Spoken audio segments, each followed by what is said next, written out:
Hey, I'm Anthony Romano, and I'm going to explain in this video the bad breath thing with keto, okay? Do you get bad breath from keto? Are you going to just am I perpetually stuck with bad breath from doing keto for a decade? No. I'm going to explain that. There's actually a great evolutionary purpose to bad breath on keto, well, at least when we apply it to modern diets. And I'm going to explain to you why it's not a concern, right? Just chew some gum for the beginning. And you only really get it in the beginning because of some other processes that your body's getting used to. I made this video a long time ago, and I had a question from Timo Jansson, I believe, because I think he's Nordic in some way. So thank you, Timo. Sent me an Instagram message on this one, and basically asking about the bad breath thing. And I will explain this because this is going to be very valuable for you if you're a newbie on keto. And as a side note, if you want to just go straight to the promised land of all the best fat loss strategies for keto, Keto Shred Program, currently on a launch sale for the lowest price I'll ever sell it at. And if you're watching this at a point in the future where it's not at that low bottom price, it might be on another sale. Who knows? Either way, best fat loss protocols or your money back. Just send me an email. It's no problem.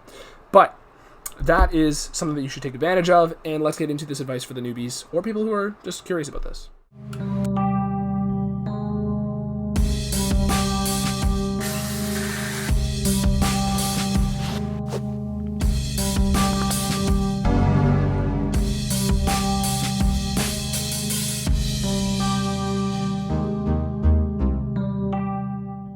So, the question is, why do some people get bad breath when they start keto? Well, the primary answer is that your body is excreting some ketones. Which ones in particular?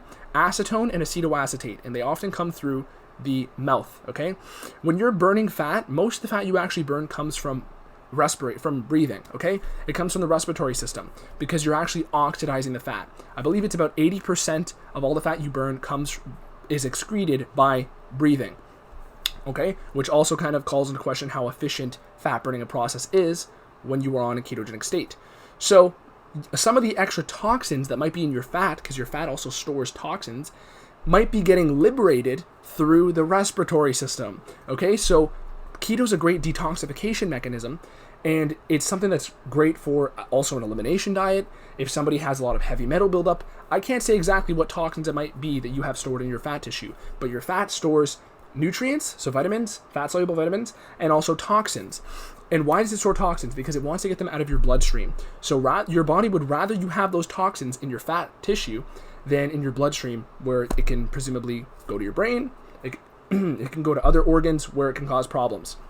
So when you are first starting keto, if you've never done it before and tapped into such an elevated level of fat oxidation, which I have proven in videos that show studies that have proved it, such as the FASTER study from Volek and Finney, you burn 230% more fat on keto for the same athletic activities. And granted, if you are eating food that is high fat, which some people do on keto, because all keto requires is cutting out sugar, if you are eating high fat, sure, some of that fat that's burned is not going to be actually getting mobilized from your stored fuel, but it is going to be getting burned at a higher rate.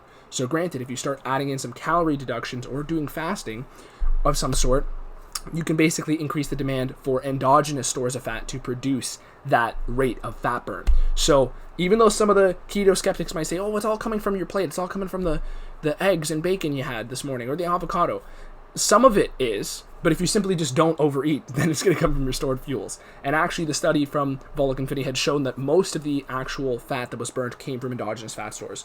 So on that note, you're going to be tapping into fat at a far more effective rate.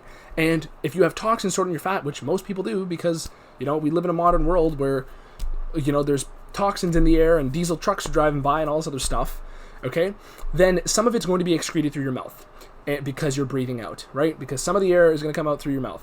And the actual sort of effect that you get from the bad breath side of things is probably only going to last, a month or two, or at most, if you have a lot of toxin to clear out, a couple months. Now, granted, when I was 14, when I first started this, did I have bad breath?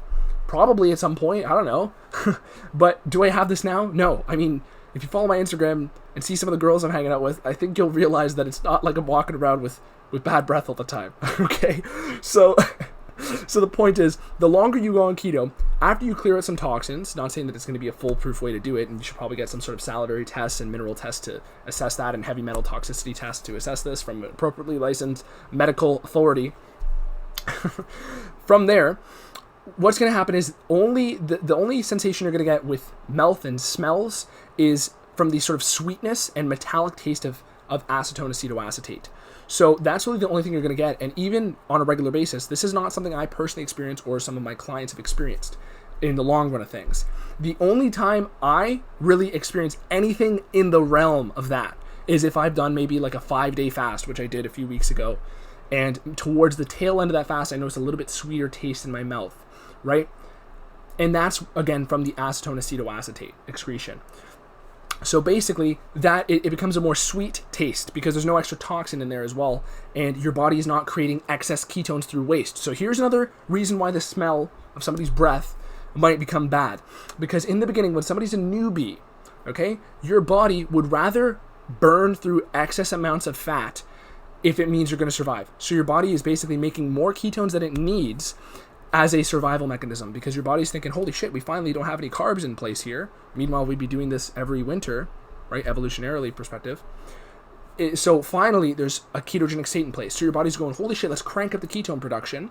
So you start burning through more fat, creating more ketones, and your body excretes more, which again causes some of this extra smell that some people are noticing in the first few months. Because again, there is more of these ketones getting excreted, which have this sort of metallic taste. And, well, not saying you're going to notice this. This is not even something you notice, and other people won't notice it on you as well, unless you do like a 5-day fast after you're adapted or something like that. And yeah, so when we're getting into the other method that breath might take a twist of the smell is coming from excess ketone production, which your body's eventually going to level out and reach homeostasis with, because it's going to think, oh, we don't need to waste any more ketones. And it starts to get adapted to this process, which is also a good thing because it indicates that your body is actually burning through more fat than it has to. Imagine if I could tell you there's a diet you could do that is actually going to make your body burn through fat so much that it starts wasting it, okay? Because again, you have to realize this is also indicative of muscle protection, because once you finally get into ketosis and maintain it for a few weeks, your body realizes that it's tapping into a better fuel, a fuel that is 9 calories per gram, okay? Carbs are 4. Protein is 4. So your body's not going to be wasting protein because your body, first of all, would rather use carbohydrate before protein. And it basically doesn't want to use protein because it's a shitty fuel. It's basically bricks, okay, to build things in your body and to perform specific functions.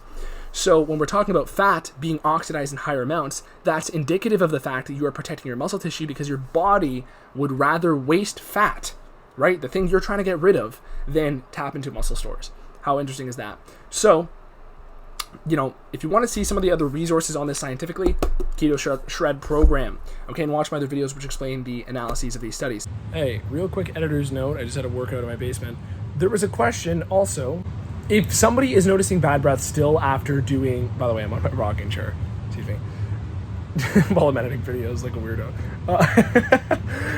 If somebody's noticing bad breath, even while they keep doing some sort of keto cycling, the solution to that might be that the person simply needs to do keto and get adapted for a longer period of time. Because essentially what's happening is the person is doing keto and then carbohydrates and keto and carbs, and they're doing that over and over again to the point where their body's basically getting the message that, hey, we're not going to upregulate fat burning and these clearances of these toxin buildup within fat tissue, because it knows, your body knows it's going to get sugar sooner or later. So essentially the point is, if you're somebody who is not noticing the bad breath thing going away, which realistically I'd say 95% of people will after a month or two, if you're somebody who's not noticing it going away, it's an indication to basically stop doing some sort of carb inclusion and just do keto for a little bit longer period of time and then start integrating it into a lifestyle. Okay, granted, this is your life here. This is health for your entirety of your life. And all you have to do is tap into ketosis in some parts of the year, because that's what our ancestors would have done.